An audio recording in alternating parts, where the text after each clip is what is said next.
जी बेटा स्टार्ट करते हैं हम। अच्छा, हमारा जो टॉपिक कल चल रहा था उसी को कंटिन्यू करेंगे बेटा। लिंकिंग क्लासिफिकेशन एंड फाइलॉजनी, ये अब हमने आज स्टार्ट करना है, क्योंकि कल हमने काफ़ी डिटेल में ये डिस्कस कर ली थी बात कि जो क्लासिफिकेशन और फाइलॉजनी है, इसमें क्लासिफिकेशन से मुराद यहाँ पर लीनियन क्लासिफिकेशन है और फाइलॉजनी से मुराद एंसेस्ट्रल अरेंजमेंट है उन ग्रुप्स की जिनको हम जो है वो एक अरेंजमेंट में रखना चाह रहे हैं।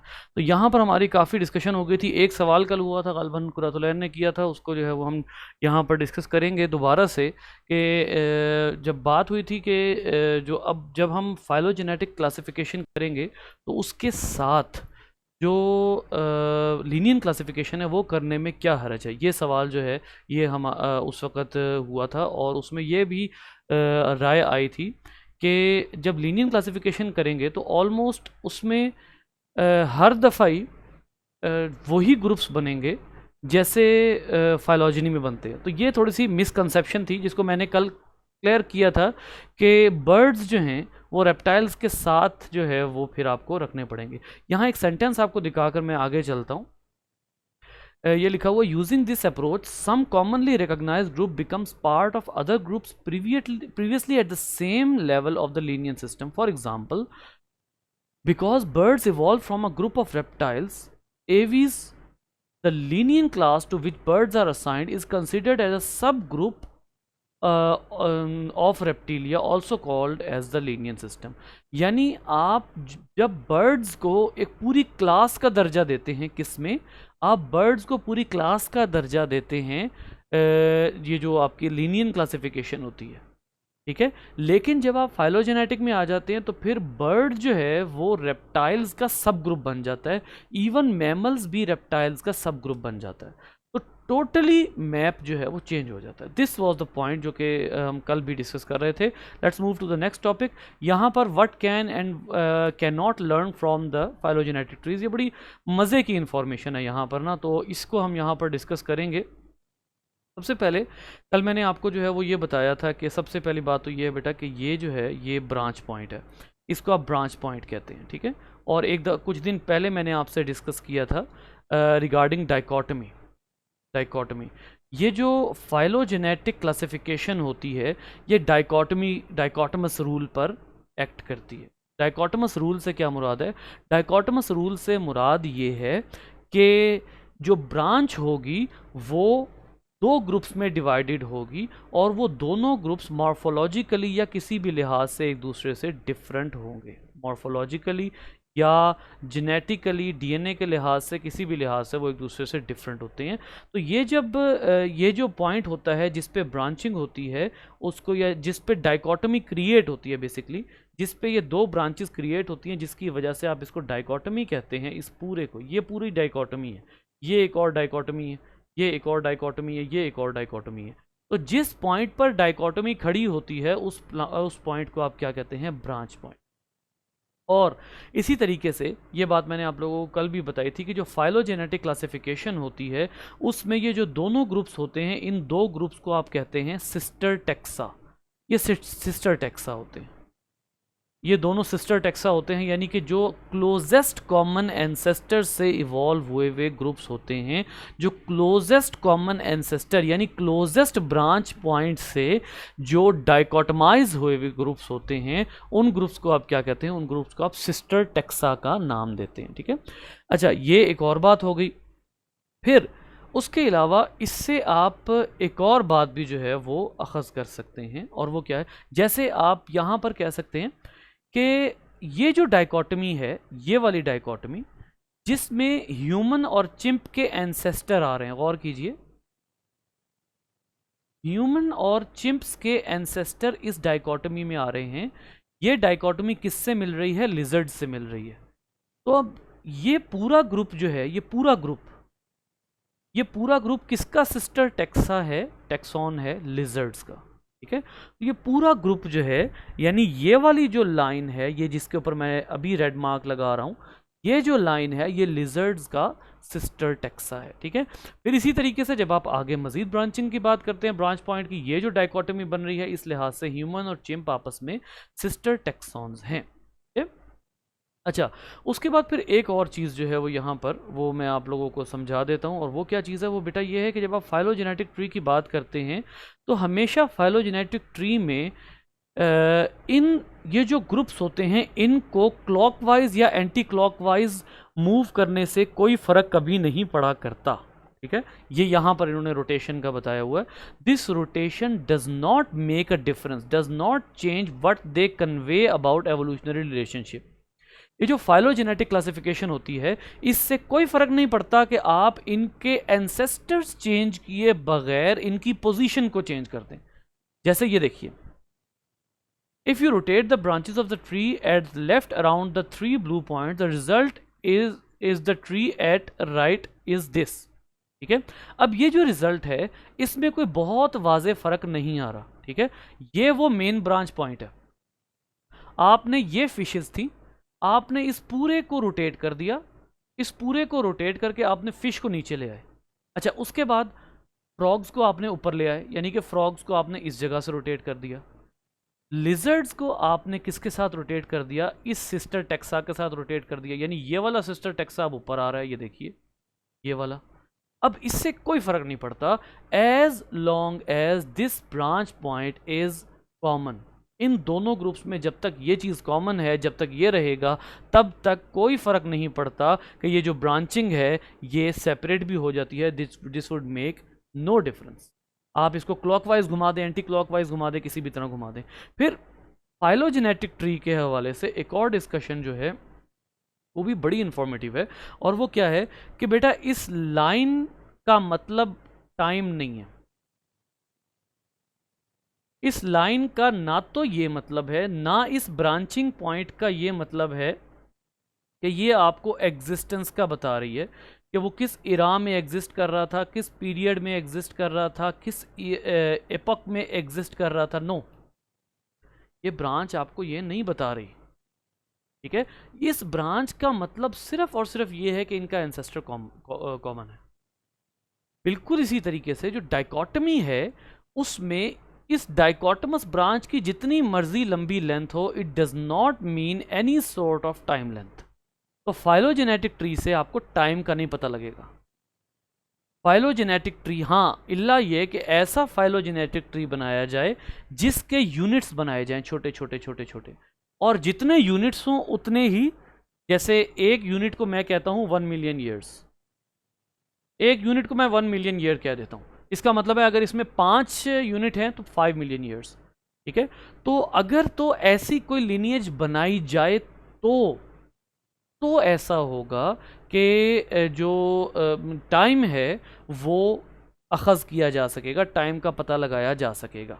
ठीक है, सिर्फ और सिर्फ तब। लेकिन जो सादा टेक्सॉन जो इस वक्त आपके सामने बना हुआ है, इस टेक्सॉन में किसी भी किस्म की कोई डिस्टिंक्शन नहीं है कि टाइम कहाँ पर है और कहाँ पर नहीं है, कहाँ से टाइम जो है वो सेपरेट हो रहा है और कहाँ से टाइम जो है वो इनका ज्वाइन कर रहा है, ये किस इरा में एग्जिस्ट करते थे। इस फाइलोजेनेटिक ट्री में किसी भी किस्म की कोई एक्सप्लेनेशन नहीं है।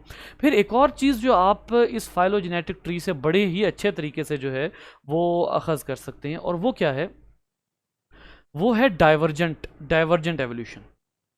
वो ग्रुप जो बाकी तमाम ग्रुप से सेपरेट हो जाएगा। आपको ये बात पहले भी आप लोगों ने अपनी क्लासेस में पढ़ी हुई है कि वो ग्रुप जो अपने इस फाइलोजेनेटिक ट्री में वो ग्रुप जो किसी एक कैरेक्टर की वजह से बाकी सब से डाइवर्ज हो जाएगा या बाकी सब उससे डाइवर्ज हो जाएंगे, बेटा इस ग्रुप को आप कहेंगे बेसल टेक्सॉन।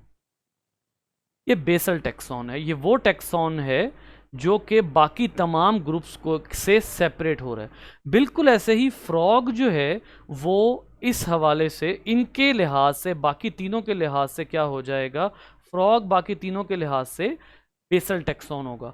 तो यहाँ पर अगर आप बेसल टेक्सॉन की डेफिनेशन देखते हैं तो वो क्या लिखा हुआ है, अ lineage that diverges from all other members of its groups early in the history of the group is called basal taxon. Hence, like the fishes in the figure 26.5, ये जो अभी हम देख रहे थे, a basal taxon lies on one of the two branches diverging from the branch point that represents the common ancestor of the group. In general, lineage is represented by these two branches originated at the same point. अब same बात है कि जब आगे मज़ीद branches मौजूद हैं तो जो ब्रांच बाकी तमाम लीनिएज से, ये लीनिएज स्ट्रेट जा रही थी, इस लीनिएज को आपने स्ट्रेट ड्रॉ किया, ठीक है, लेकिन जो इससे सेपरेट हो रहा है वो क्या कहलाएगा, वो बेसल टैक्सॉन कहलाएगा। और इसी बेसल टैक्सॉन को आप आगे जाकर एक और नाम भी देते हैं और वो है आउट ग्रुप। उसको आप आउट ग्रुप का नाम देते हैं, या आप जब क्लाडिस्टिक अप्रोच पढ़ेंगे तो उसमें आप जो है ये आउट ग्रुप का अंदाज़ा लगा सकते हैं, ठीक है, आउट ग्रुप क्या होता है। तो एक ये चंद एक चीज़ें हैं जो कि आपको फाइलोजेनेटिक ट्री से मिलेंगी। फिर इसके अलावा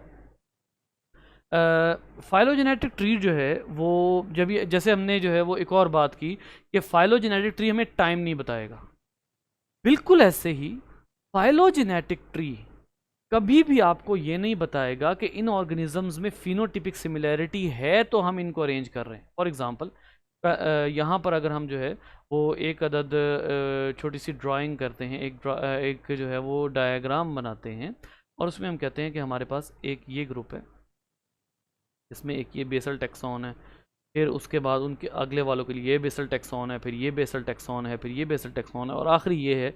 अच्छा, अब ये वाले जो हैं, ये जितने टैक्सा हैं, ठीक है, इनकी आगे ऑब्वियसली ब्रांचिंग होनी है, इनकी आगे ब्रांचिंग होनी है। जब इन सब की आगे ब्रांचिंग होगी तो इनमें phenotypic similarity is not the condition. जो फाइलोजेनेटिक ट्री है इसमें phenotypic similarity is not a condition, यानी कि आप इनको जब अरेंज करना शुरू करेंगे तो फिनोटिपिक सिमिलैरिटी के बेस पर इनको कभी भी अरेंज नहीं किया जाएगा। हाँ, ये एक ऑटोमेटिक सी बात है कि जितने भी ऑर्गेनिजम्स को आप अरेंज करेंगे वो क्योंकि कॉमन एंसेस्टर से डाइवर्ज होंगे तो उनमें फिनोटिपिक सिमिलैरिटी होगी।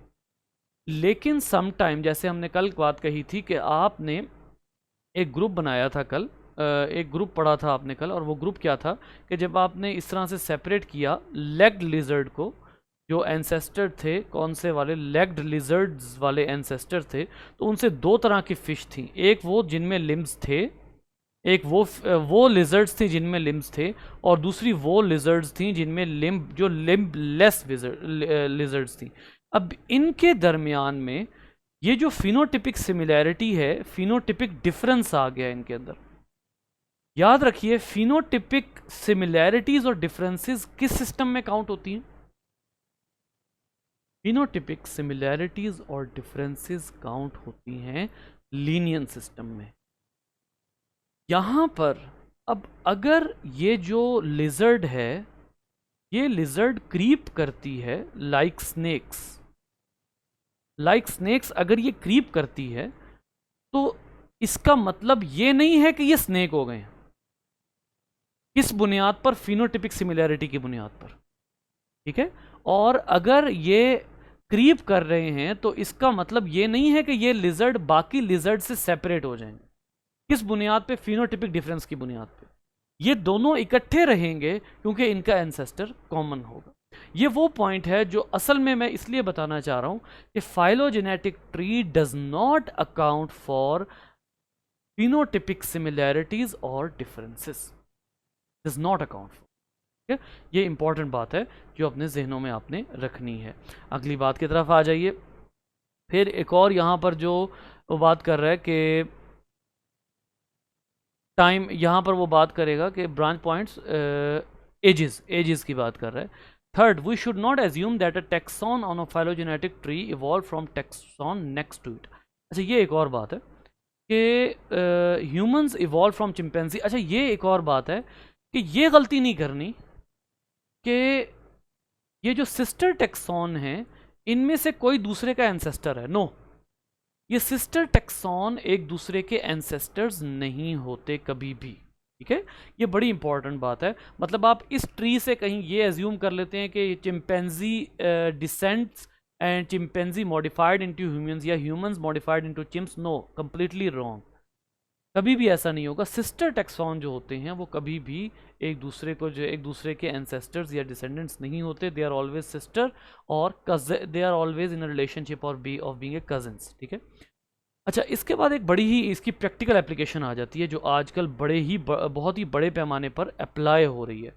वो है कि आप कॉमन एंसेस्ट्री की बेस पर ऑर्गेनिजम्स को आर्टिफिशियली फर्टिलाइज करवाते हैं।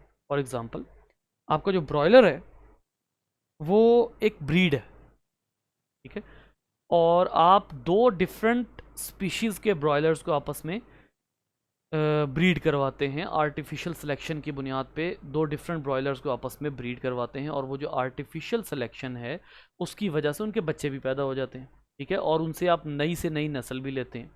बिल्कुल इसी तरीके से प्लांट्स में आप कॉमन एंसेस्ट्री की बुनियाद पे दो ऑर्गेनिजम्स को आपस में ब्रीड करवा सकते हैं। तो बुनियादी तौर पर जो पॉइंट मैं यहाँ जो है वो कंप्लीट करना चाह रहा हूँ वो ये है कि जो कॉमन एंसेस्ट्री है या फाइलोजनीज़ हैं उनकी बेस पे हम काफ़ी इस तरह के फ़ायदे उठा सकते हैं कि हम जो ये जो ऑर्गेनिज़म्स हैं इनको कॉमन एंसेस्ट्री की बेस पे, जैसे आपको बहुत अच्छे तरीके से ये पता है कि मैंने अभी पिछले दिनों आपको साइंटिफिक नेम्स बताए थे। एक्यूएस एक्यूएस जो हॉर्स का था और एक्यूएस एसिनस जो डोंकी का था, ठीक है, इन दोनों के ये नेम्स थे, जो नेम्स हैं इसके, जेनेरिक नेम्स जो हैं इनके, जीनस नेम्स जो हैं वो सेम है। अब इनके एंसेस्टर, क्लोजेस्ट एंसेस्टर सेम है, तो आप उनसे फ़ायदा उठाते हैं, आप उनको ब्रीड करवाते हैं और उनसे फ़ायदा उठाते हैं, उनका जो है वो ऑर्गेनिज्म पैदा हो जाता है। दो कि उसमें हाइब्रिड ब्रेकडाउन क्रिएट हो जाता है कि कुछ नस्लों बाद या पहली नस्ल के बाद आगे वो मज़ीद ब्रीड नहीं कर सकते, लेकिन इससे आप फ़ायदा उठा सकते हैं फाइलोजनीज अप्लाई करने से। जी बेटा, कुछ सवाल है तो बताइए।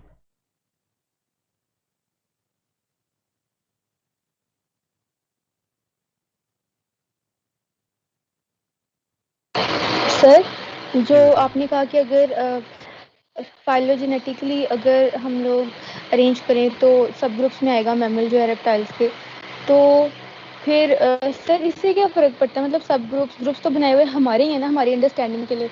तो अगर हम लोग जेनेटिकली अरेंज करते हैं ये, मतलब फाइलोजेनेटिक रिलेशनशिप में, तो हमें फिर डीएनए जिसका सिमिलर होगा उसी अरेंजमेंट से अरेंज करना पड़ेगा ना, तो फिर तो ज़्यादा ऑथेंटिक अरेंजमेंट होगी। तो जहाँ पे कॉन्ट्रडिक्शन हो जाती है इन दोनों क्लासिफिकेशन की, तो फिर तो ये होगा ना कि किसी एक को ठीक होना पड़ेगा और एक को गलत। तो अगर हम जेनेटिकली अरेंज करते हैं तो फिर तो जो फाइलोजेनेटिक क्लासिफिकेशन है उसको कॉन्ट्रडिक्ट नहीं करना चाहिए उसके साथ, लीनियन के साथ। नहीं, फाइलोजेनेटिक को क्यों नहीं कॉन्ट्राडिक्ट करना चाहिए?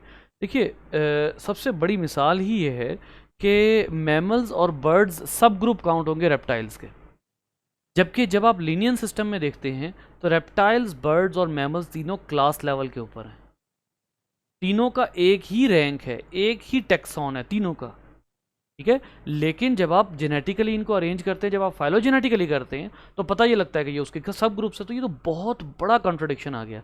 लेकिन ये बात भी आपकी ठीक नहीं है कि दोनों को वो होना पड़ेगा, एक दूसरे के अगेंस्ट आना पड़ेगा या एक को रॉन्ग होना पड़ेगा। नो, एक को रॉन्ग नहीं होना पड़ेगा। इसमें जो चीज़ मैटर करती है वो आपका एंगल ऑफ स्टडी है, जिसकी मैंने कल भी बात की थी कि अगर आप एवोल्यूशनरी स्टडी कर रहे हैं, अगर आप फाइलोजेनेटिक स्टडी कर रहे हैं, अगर आप ऑर्गेनिजम्स की एवोल्यूशनरी हिस्ट्री को अरेंज कर रहे हैं, तो may be you can prefer phylogenetic system, ठीक है। प्रेफरेंस की बात होती है, आप एक को अलग अंदाज से देखते हैं, दूसरे को अलग अलग अंदाज से देखते हैं।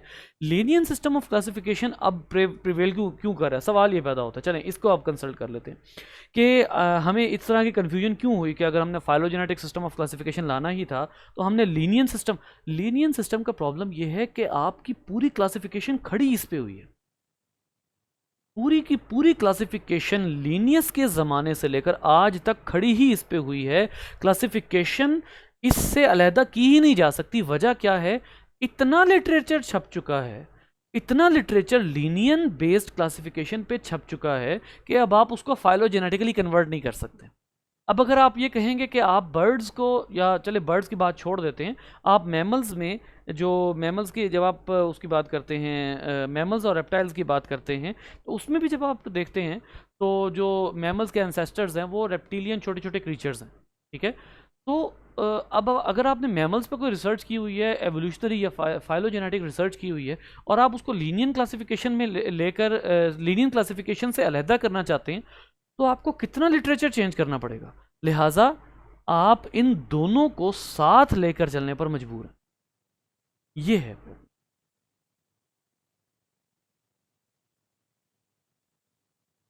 जी बेटा।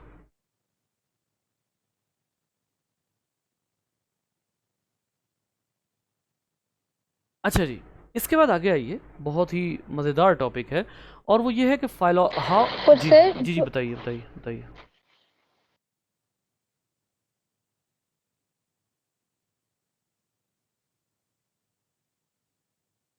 और सर जो ये बेसिल ग्रुप आपने कहा कि आउट ग्रुप को बेसिल ग्रुप कहेंगे, तो क्या उस पॉइंट को बेसिल मतलब जहाँ से वो डाइवर्ज जो हो रहे हैं, जो कॉमन इंसेस्टर है, क्या वो बेसिल ग्रुप नहीं कहलाएगा? क्योंकि जब आउट ग्रुप की हम बात करेंगे तो जैसे ह्यूमन और चिंपैंजीज हैं, इनमें से बेसिल ग्रुप फिर कौन होगा, आउट ग्रुप या बेसिल ग्रुप?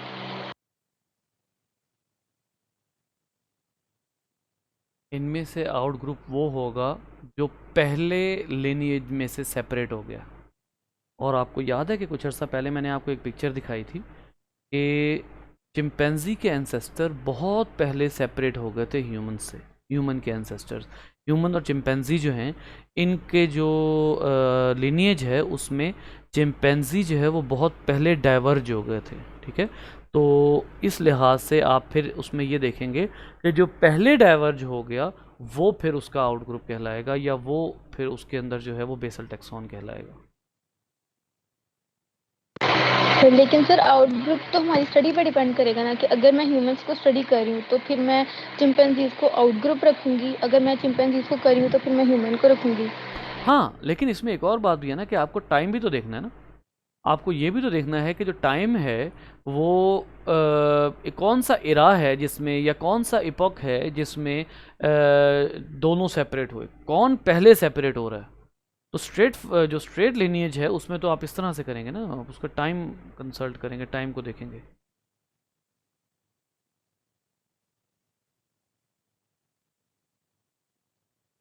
बेटा मेरी आवाज़ कट रही है?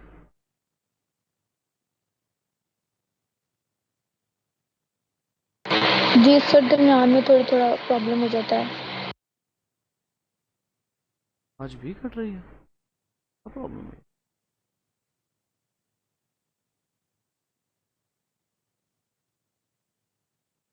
नहीं चाहिए था, आज तो सिग्नल भी अच्छे आ रहे हैं।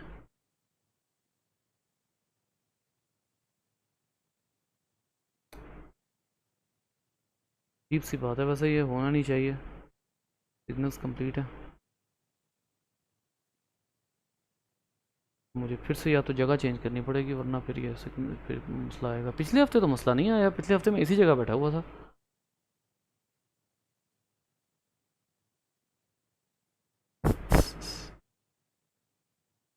चले चले, मैं करता हूँ। ठीक है, इसको करते हैं। इस हफ्ते शायद हमें ये प्रॉब्लम आए, इंशाल्लाह नेक्स्ट वीक से इसको क्लियर करेंगे। इस हफ्ते शायद थोड़ा बहुत हमें इशू है। अच्छा, अब आते हैं कि phylogenies are inferred from morphological and molecular data. अब आते हैं अगली बात के ऊपर कि हाउ फाइलोजनीज आर मेड। ये एक और चीज़ है, एक और सवाल है, और एक और बड़े मज़े की, बड़ा ही इंटरेस्टिंग टॉपिक है कि अगर आपने फाइलोजनीज बनानी है, अगर आपने फाइलोजनी ड्रॉ करनी है, फाइलोजेनेटिक ट्री बनाना है, तो उसमें सिर्फ अगर आप मॉर्फोलॉजिकल डिफरेंसेस को कंसल्ट करते हैं, तो ये बात याद रखिए कि फाइलोजनी में मॉर्फोलॉजिकल डिफरेंस को कंसल्ट करना मिसलीडिंग हो सकता है। क्यों? क्योंकि लीनियन बेस्ड क्लासिफिकेशन में सिर्फ मॉर्फोलॉजी जो है वो कंसल्ट हो रही थी। फॉर एग्जांपल, अगर आप दो ग्रुप्स को सेपरेट करते हैं इस बुनियाद पे कि ये दोनों ग्रुप्स जो हैं, ये इनके अंदर मॉर्फोलॉजिकल डिफरेंस आ गया, ठीक है, और फिर उसके बाद आप एक ग्रुप जो है उसके ये आगे मज़ीद इसकी जो है वो डाइकोटमी बनाते हैं, फिर इसकी मज़ीद डाइकोटमी बनाते हैं, फिर इसको आगे मज़ीद डाइकोटमी बनाते हैं।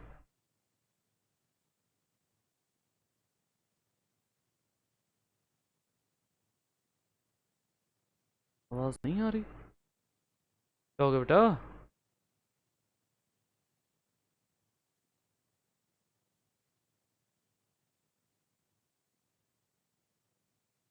चले मैं लीव करके दोबारा आता हूँ, ठहरिएगा, ठहरिएगा।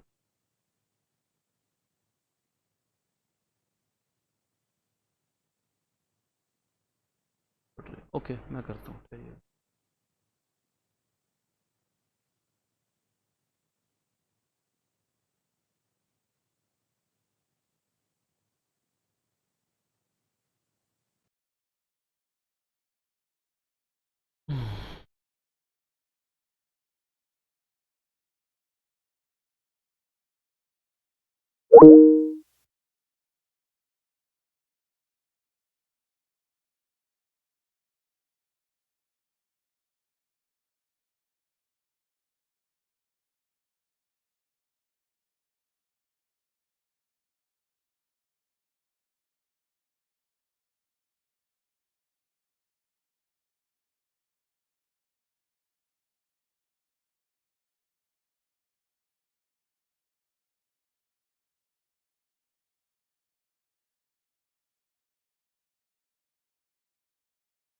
जी बेटा।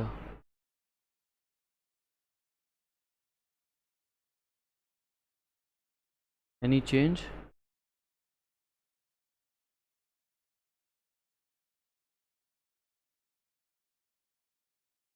आवाज़ आई मेरी?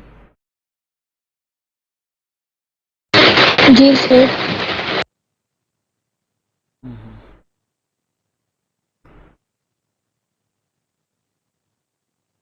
ओके, सो हम बात कर रहे थे कि फाइलोजेनीज जो हैं वो बनाई कैसे जाती हैं, ठीक है।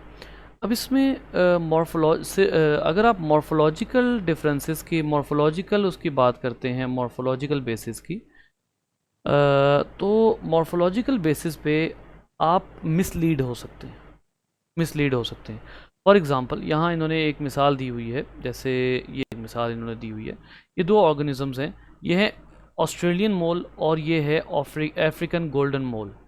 अब इन दोनों के दरमियान में बहुत ही ज़्यादा सिमिलैरिटी मौजूद है।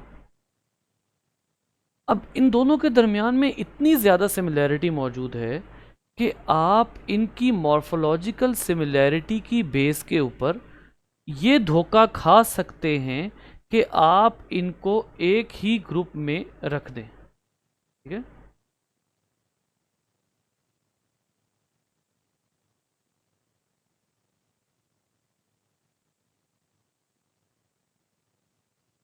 अल्लाह खैर।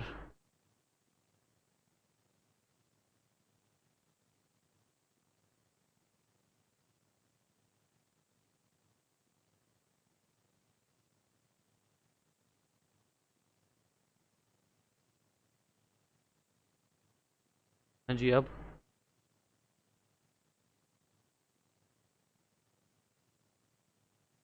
जी सर, अब स्क्रीन शो हो रही है। आज अल्लाह खैर ही करे। पहले रिकॉर्डर गया हमारा, फिर हमारी जो है वो आवाज़ गई, फिर स्क्रीन गई। सर अब शो हो रहा है, सर अब हो रहा है, अब हो रहा है। अच्छा, मैं ये कह रहा था कि ये मोल्स हैं दोनों, ठीक है, ये दोनों मोल्स हैं, और ये दोनों मोल्स जो हैं ये दोनों के दोनों इंतहाई सिमिलर हैं। अब अगर आप सिर्फ मॉर्फोलॉजिकल बेसिस के ऊपर जाते हैं तो आप इनको किसी ऐसे ग्रुप में रख सकते हैं एक्सीडेंटली कि ऐसा हो सकता है कि आप ऐसा धोखा खाएं कि जो है वो आप गलत क्लासिफाई कर दें इनको, गलत तरीके से इनको क्लासिफाई कर दें, ठीक है।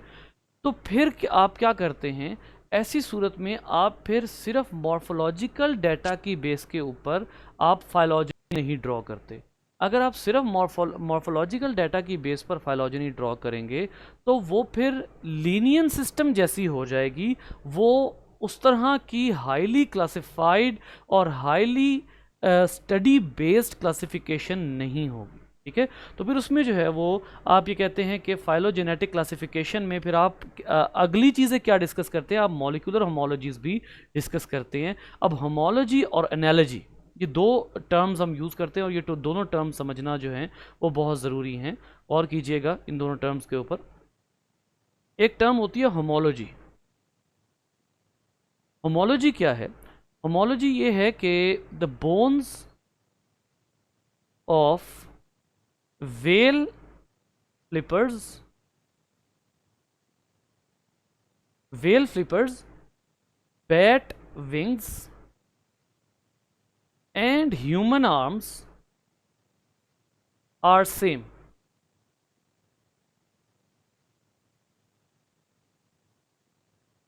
इनकी बोन्स सेम है, जबकि ये तीनों के तीनों ऑर्गेनिज्म बड़े डिफरेंट हैं, लेकिन इनमें एक सिमिलैरिटी क्या है? इनमें एक सिमिलैरिटी ये है कि ये तीनों के तीनों मैमल्स हैं, और अगर ये तीनों मैमल्स हैं then certainly they have a feature that is known as common ancestry. Common ancestry, इनके अंदर कॉमन एंसेस्ट्री वाला फीचर मौजूद है, ठीक है। अब ये जो चीज है, यानी सिमिलैरिटी इन स्ट्रक्चर, फंक्शन बेशक डिफरेंट हो, फंक्शन डजंट मैटर, फंक्शंस बेशक डिफरेंट हो, क्योंकि फंक्शन अपने इन्वायरमेंट के मुताबिक है। अगर स्ट्रक्चर सिमिलर हैं, और वो किसकी वजह से सिमिलर हैं? कॉमन एंसेस्ट्री की वजह से सिमिलर हैं, तो फिर आप क्या कहते हैं कि ऐसा फिनोमिना क्या कहलाता है? होमोलॉजी कहलाता है, ठीक है। बेटा एक दफ़ा मुझे क्लियर कर दें, आवाज़ आ रही है? ठीक सर वो खराब आ रही है। एनी मुझे तो आपकी भी समझ नहीं, आपने क्या कहा है? कट रही है? जी सर, आपकी पिछली बात की समझ ही नहीं आई। क्या शुरू हो गया? सर इंटरनेट पे टेम्परेचर की वजह से अफेक्टेड तो नहीं हो गया हमारी तरह? रुकिएगा जरा एक मिनट, ये बात करना भी ज़रूरी है पूरी।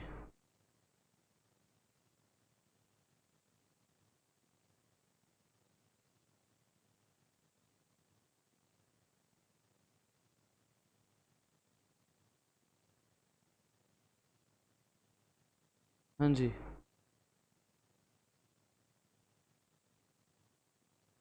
अब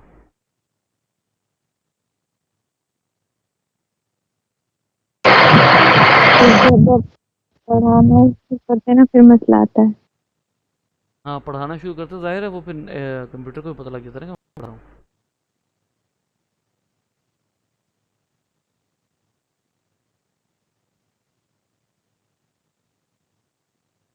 हम्म,